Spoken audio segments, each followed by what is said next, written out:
Bonjour, moi c'est Mona. Je suis ravie de vous accueillir pour ce nouvel épisode de l'Odeur des livres, un podcast de bavardage littéraire à destination de ceux trouvant leur réconfort dans les rayons des libraires. Ici donc, c'est un peu comme un club lecture. Je vous parle bouquins, histoires, aventures et péripéties. Chers lecteurs, chères lectrices, chers curieux, bienvenue dans ma bibliothèque.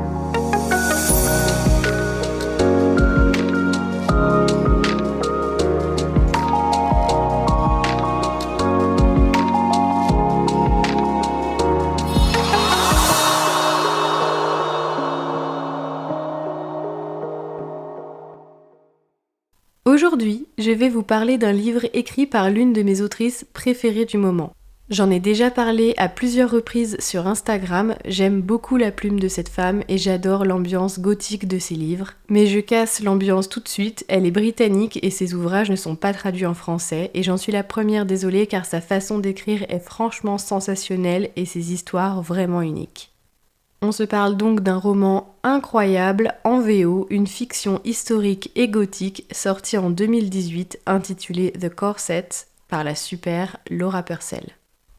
Voilà le décor, on est en Angleterre à l'ère victorienne et tout commence avec Dorothea, une jeune femme de bonne famille qui a une passion un peu particulière, la phrénologie. La phrénologie est une ancienne théorie attestant que la forme du crâne d'un individu reflète sa personnalité et son caractère. Cette entre guillemets science se disait notamment capable d'expliquer les pulsions humaines. Bon, vous vous en doutez, c'est une théorie extrêmement fragile et friable, mais on est au 19e siècle et notre chère Dorothea est une grande passionnée et elle y croit dur comme fer. Par ailleurs, elle essaie d'avoir une activité, disons, charitable en rendant visite à des prisonnières et en passant du temps avec elles. Mais qu'on se le dise, c'est surtout l'occasion pour elle d'enfiler sa casquette de pseudo-scientifique. En scrutant leur tête, Dorothea essaie de comprendre si ces femmes étaient déterminées à être des criminels, mais un jour, elle va faire face à une prisonnière atypique. Son prénom, Rose Butterham. Rose, condamnée à mort à seulement 16 ans, va complètement chambouler Dorothea parce que Rose aurait commis ses crimes avec seulement du fil, une aiguille et un étrange pouvoir. Des crimes à mi-chemin entre la folie humaine et le surnaturel.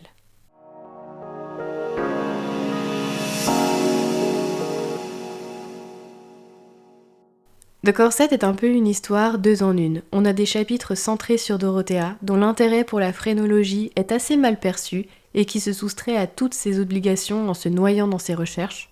Elle devient obsédée par l'histoire et les secrets de Ruth, et on a bien entendu des chapitres du point de vue de cette dernière, et c'est d'ailleurs un peu le cœur de l'histoire. On va retourner dans le passé de cette jeune fille pour comprendre quels événements l'ont menée en prison si jeune. Son récit est-il fiable ou bien est-ce une menteuse, froide et calculatrice ?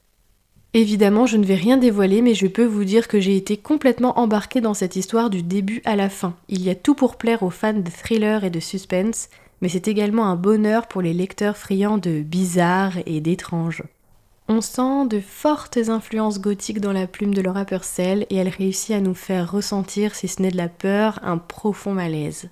Et c'est notamment grâce à la complexité des personnages qui sont construits d'une façon assez exceptionnelle. Il y a dans cette histoire des personnages que j'ai détestés, mais surtout, j'ai été jusqu'à en craindre certains. J'ai encore le souvenir d'une scène particulièrement effrayante due à un personnage en particulier, ça m'a donné la chair de poule. Et le côté historique vient clouer une ambiance vraiment très particulière au récit parce qu'on a l'impression d'être du côté sombre de l'époque victorienne quand on lit les chapitres du point de vue de Ruth notamment. On s'en doute un peu vu le titre du livre, mais dans les chapitres de Ruth, il y a une grande thématique autour de la couture. C'est ce qui l'amène en prison et c'est autour de la couture que sa vie tournait avant d'être jugée pour meurtre. Exit le côté glamour de la mode d'antan, on est sur un aspect bien plus sombre, bien plus dramatique. Le livre aborde des thèmes qui peuvent être assez durs, entre autres le harcèlement moral, la violence physique, le travail des enfants, le deuil, la pauvreté. C'est une lecture assez pesante, je ne vais pas vous mentir, mais c'est tellement prenant qu'on ne peut pas s'empêcher de poursuivre sa lecture. C'est addictif, on est exactement dans le même état que Dorothea, on veut savoir qui est vraiment Rose Butterham.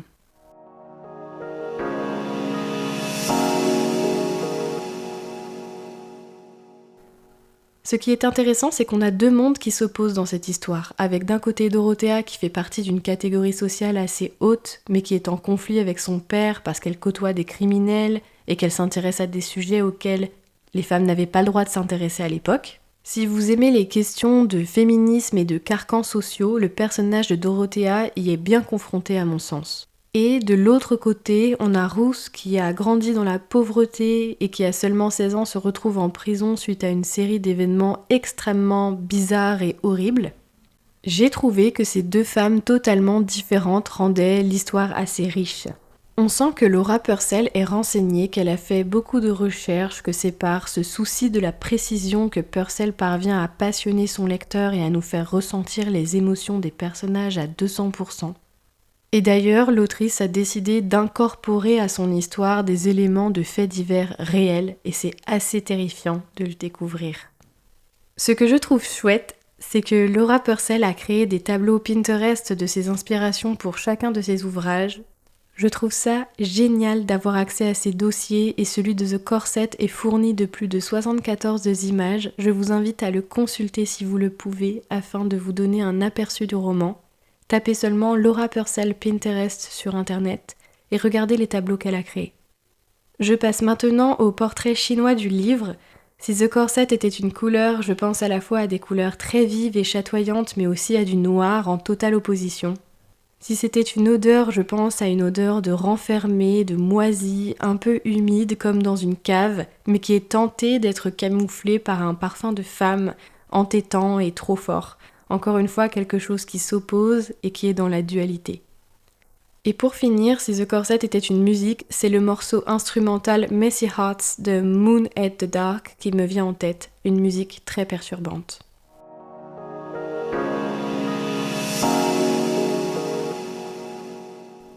Concernant l'âge du lectorat, je crois savoir que les livres de Laura Purcell sont destinés aux adultes, mais je pense qu'on peut commencer à les lire à partir de 17-18 ans. J'aime énormément les livres de cette femme car ils s'inscrivent dans une époque que j'apprécie et parce que j'aime sa façon d'écrire des histoires à la fois à suspense et un peu effrayantes. Si vous aussi vous appréciez ce genre de lecture, je vous conseille The Corset mais également Bonne China. Bonne China tourne autour d'une servante venue travailler dans un manoir dans les Cornouailles. Lui aussi a été un énorme coup de cœur quand je l'ai découvert et c'est peut-être mon livre préféré de Purcell. Je sais pas, mais j'ai beaucoup de mal à choisir en tout cas.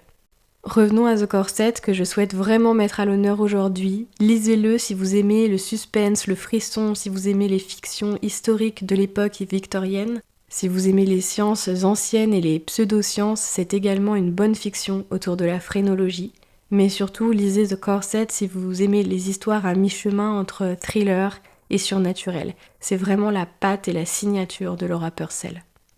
Je termine maintenant l'épisode sur une citation du livre. Nous sommes chapitre 16, page 137.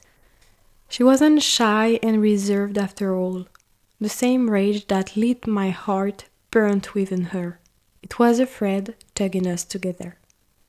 Et voilà, l'épisode prend fin. J'espère que vous avez apprécié ce moment. En tout cas, merci pour votre écoute. J'ai été très heureuse de mettre en lumière Laura Purcell dans ce podcast. On se retrouve vite pour un nouvel épisode de l'odeur des livres et d'ici là, bonne lecture. À bientôt dans ma bibliothèque.